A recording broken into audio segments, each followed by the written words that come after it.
फायदा जो है भाजपा को और नुकसान कितना जो है जम्मू कश्मीर नेशनल कॉन्फ्रेंस को होगा? सिविलियन किलिंग पे सिविलियन किलिंग जो है की जा रही है।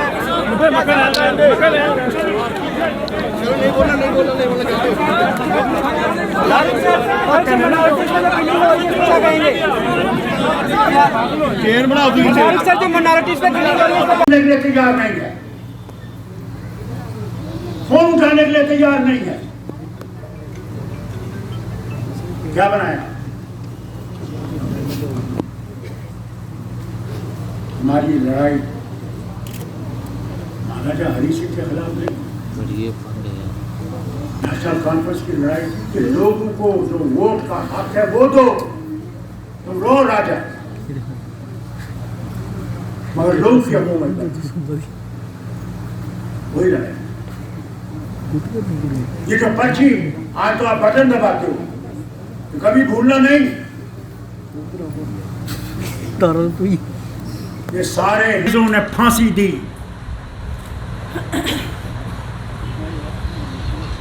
तीनों फिरोजपुर में उनका मेमोरियल बना हुआ है। भगत सिंह, मैं गया वहां अभी मार्च में,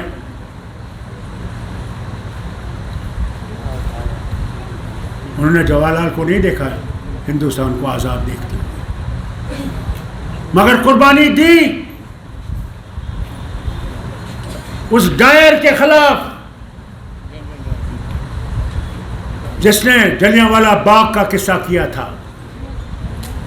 हजारों उस कुएं में पड़े थे बेगुनाह।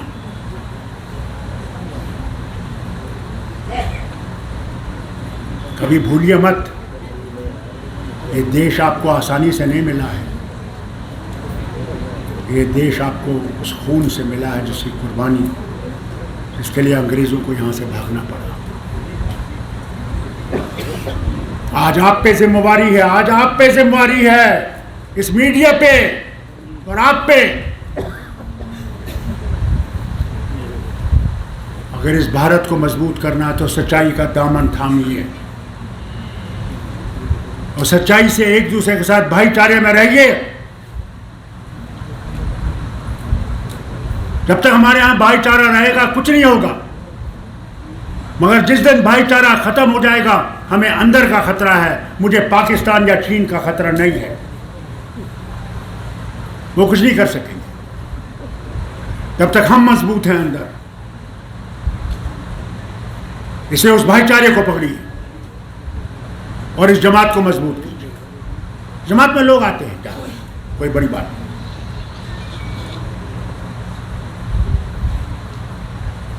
मगर अपने आप को मजबूत करो। बड़े ऐसे ऐसे चीजें, जैसे जैसे इलेक्शन करीब आएगा आप देखना क्या क्या नेता आएंगे। वो नेता भी आता था, आएगा जो कहता था गोली मारो सालू को। किसको मारना है गोली, किसको? अफसोस तो मुझे इस बात का है, इसको सुप्रीम कोर्ट में इसको खड़ा करना चाहिए। वो नफरत फैलाता है और फिर कहता है मैं मिनिस्टर भी हूं। वज़ीर आज़म, भारत बनाना है तो भारत में इंसानियत को पैदा कीजिए, नफरत से भारत नहीं बनेगा। नफरत से ये वतन ख़त्म हो जाएगा, उसको याद रखिए। वाजपेयी ने क्या कहा? कश्मीर आया था, आरएसएस का आदमी था, और कहा हमने इस रियासत का कश्मीरियत, इंसानियत और जमहूरियत में इसका फैसला करना है। मैं आज भी कहता हूं, जब तक आप पाकिस्तान से बात नहीं करेंगे और दोस्ती के हाथ दोनों मिलाएंगे नहीं, हम कभी आराम से नहीं रह सकेंगे। कभी नहीं। मुझसे लिख के ले लीजिए। 4 जंगें हो गई हैं, 4 जंगों में गरीब ही मरा। अगली जंग में भी वही होगा, अगर कभी आपने ये सोचा। उससे ज़्यादा भयानक हो, क्योंकि दोनों के पास एटम बम है। हम तो एक ही एटम बम से मिट जाएंगे।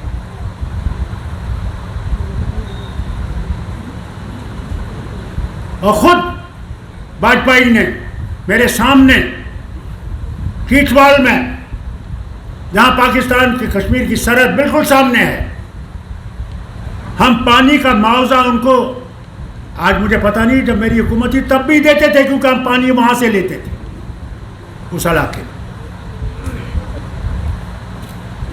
और क्या कहा दोस्त बदलाए जा सकते हैं, पड़ोसी बदलाए नहीं जा सकते। या दोस्ती में रहेंगे और तरक्की करेंगे, या नफरत में रहेंगे और पीछे हो जाएंगे। अरे क्या ही अच्छा होता दोस्ती होती। आज सियालकोट से लोग यहाँ जम्मू चाय पीने आते, खाना खाने आते, हम वहाँ जाते। वही हाल होता था पुराने ज़माने में, जब हिंदुस्तान पाकिस्तान नहीं बना था। लोग रेल में आते थे, याद है? रेल में आते थे, यहाँ दिन गुजारते थे, शाम को वापस आते थे।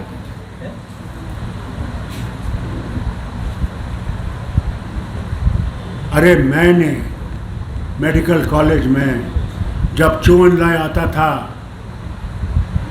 चीन का वज़ीर आज़म और जवाहरलाल उसके साथ होता था, मैंने मेडिकल कॉलेज का लड़के होकर मैंने हिंदी चीनी भाई भाई दोनों झंडे ऐसे उठाता था। आज कहाँ पहुँच गए? नफरतें कहाँ पहुँच गई? बॉर्डर पे बैठे, हमारी ज़मीन पे बैठे हुए, और आप बात नहीं।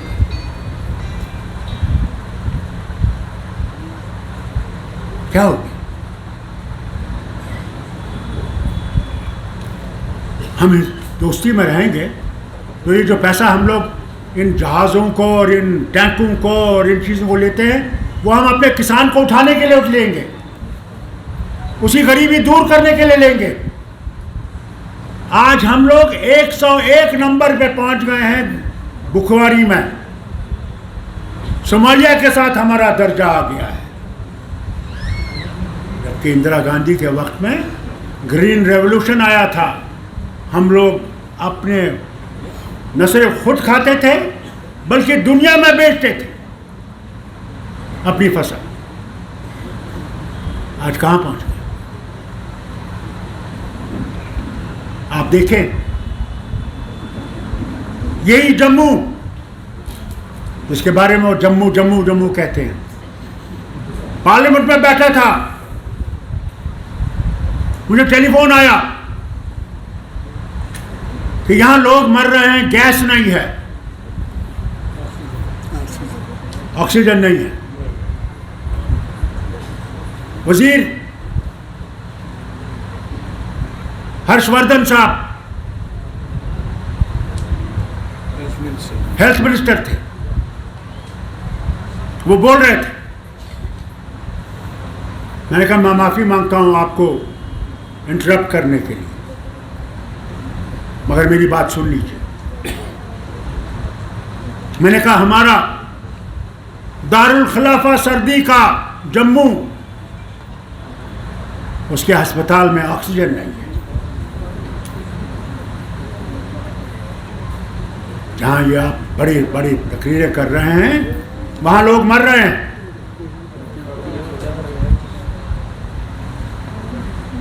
दावा यहाँ से आसमान तक।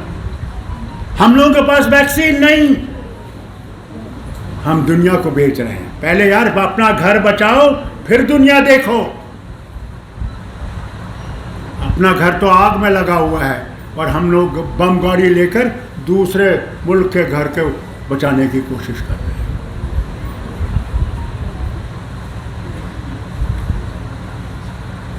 नहीं चलेगा,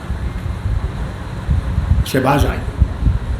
हुकूमतें आती हैं जाती हैं। राजीव गांधी की भी हुकूमत थी, 400 थी मेंबर, आपके भी 300 है, एक दिन दूर नहीं है जब आप भी नीचे आ जाए। ये नफरत का ढंका जो आप बजा रहे हैं ना, ये थोड़ी वक्त चलेगा, हर वक्त नहीं चल सकता, नहीं चल सकता। आज भी हिंदुस्तान में लोग हैं जो इससे नफरत करते हैं जो आप फैला रहे हैं। मेरे भाइयों बहनों सुनो, और ये मीडिया वाले सुने, बद्री रैना साहब बहुत बड़े प्रोफेसर रहे हैं,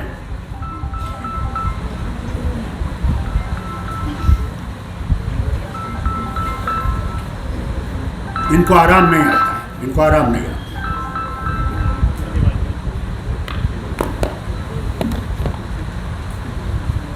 उन्होंने मुझे एक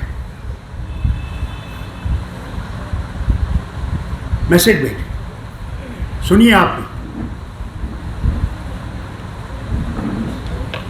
एक औरत जो पली थी लखनऊ में, पढ़ा था, बड़ी हुई लखनऊ में, वो इन नवरात्र की छुट्टी में वहाँ गई देखने के लिए कि हालत कैसी, और क्योंकि उसका खावन जो है वो मेरे ख्याल से फौज में है तो कंटोनमेंट में रहे, तो वहाँ हैरान हुई कि आज भी वहाँ का कल्चर यही है। भाई साहब, भाईजान, चाय लेने वाला सुबह को भाईजान, नाश्ता करती है भाईजान, नाश्ता लाता है। धोबी रोज उसके कप ले जाता था और धो के लाता था वापस शाम को। नौमी के दिन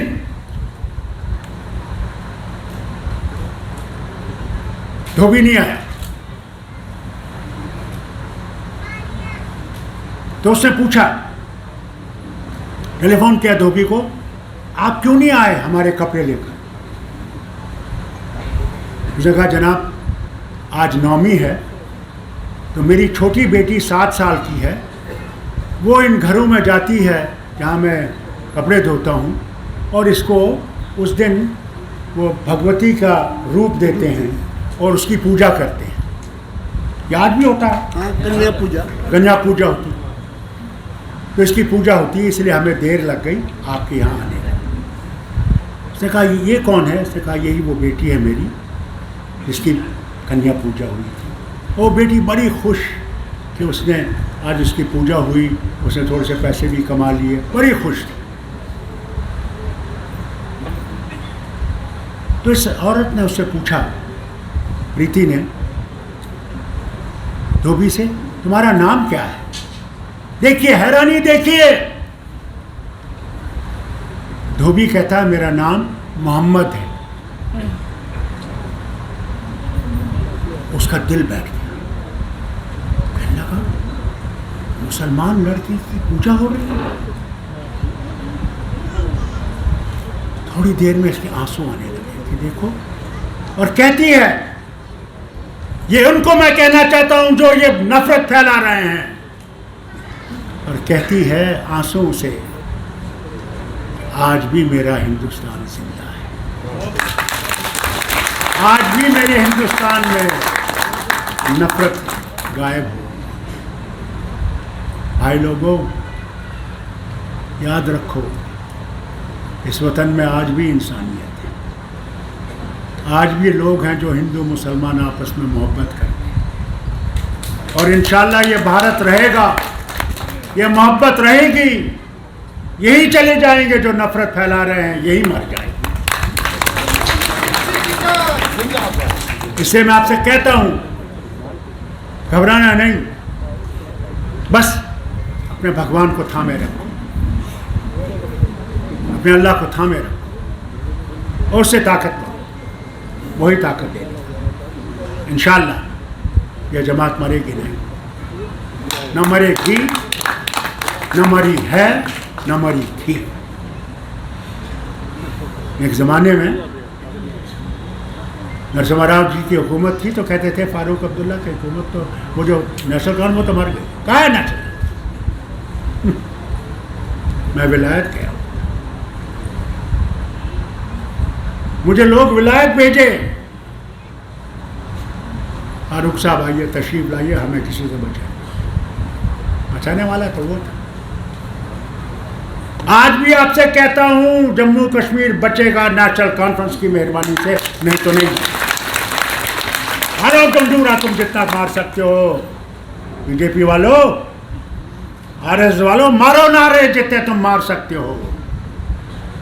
तुम भाईचारे को खत्म नहीं कर सकोगे, तुम ही खत्म हो जाओ। मुझसे लिख लो मुझसे, मैं खून से लिखने को तैयार हूं। कोई धर्म नफरत नहीं सिखाता, कोई धर्म। इंसान बुरा है, धर्म बुरा नहीं। अपने धर्म की तरफ चलो। मैं मुसलमान भाइयों से कहता हूं, तुम नाम के मुसलमान रह गए हो, अमल के मुसलमान नहीं रहे हो। तुम नमाज नहीं पढ़ते, रोजा नहीं रखते, सच नहीं बोलते हो, कम तोलते हो, बेईमानी करते हो, झूठ बोलते हो। यही हाल हमारे हिंदुओं का, सिखों का, क्योंकि हम उससे दूर हो गए। हमने माया जाल में फंसा रखा। माया जाल समझते हैं, अगर 1 करोड़ है, दूसरा करोड़ बना रहे हो, कोई पता नहीं कर रहे हो क्या होगा। ये नहीं पता है, जब वो आएगा पता ही नहीं लगेगा, सारा यही धरा रह जाएगा।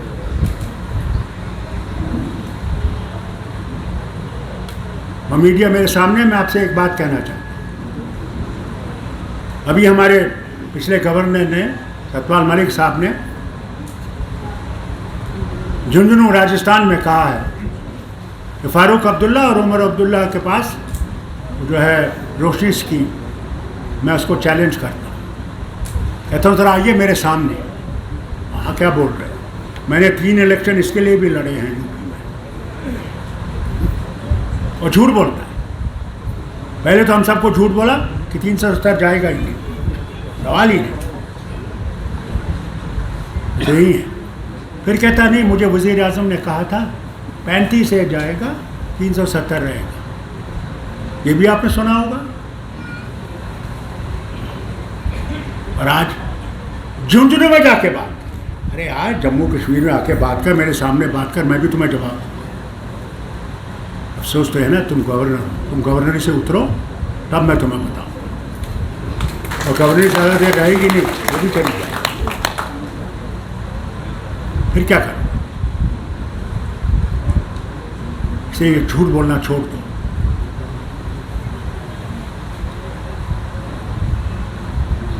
रोशनी स्कीम का देखना है, पता लग जाएगा इनको कि इन्होंने उसका फायदा उठाया। किसे थी ये रोशनी स्कीम? इसका मकसद था कि हम पावर प्रोजेक्ट बना सकें। मैं 9 प्रोजेक्ट हमारे पास थे पावर के, और मैं हुकूमत के पास गया। वाजपेयी जी प्राइम मिनिस्टर थे, और पावर मिनिस्टर थे वो साउथ इंडिया के कुमार मंगलम। मैं उनके दफ्तर में गया। कहने फारूक साहब, आपको सेंटर जो है काउंटर गारंटी नहीं देगा, आप 2 प्रोजेक्ट बना लीजिए, साथ हमें दे दीजिए। हम क्या करेंगे, ये प्रोजेक्ट बनाएंगे, इसका जो भी पैसा हमें लगेगा वो हम निकाल लेंगे, फिर ये प्रोजेक्ट आपके हवाले कीजिए। मैंने कहा ठीक है। मैंने किसी मिनिस्टर से नहीं पूछा, किसी सेक्रेटरी को नहीं ले गया, उसी वक्त दस्तखत। हमें बिजली चाहिए, हमारे लोग बिजली के बगैर हैं, अंधेरे में रहते हैं। हमारे बच्चे पढ़ते हैं तो दिया जलाते हैं, लालटेन जलाते हैं, आंखें खराब हो जाती हैं। हमें बिजली चाहिए। कारखाने बनेंगे जब बिजली होगी, घर आबाद होंगे, हमारी माएँ बहनें खाना पका सकती हैं, गर्म पानी कर सकती हैं।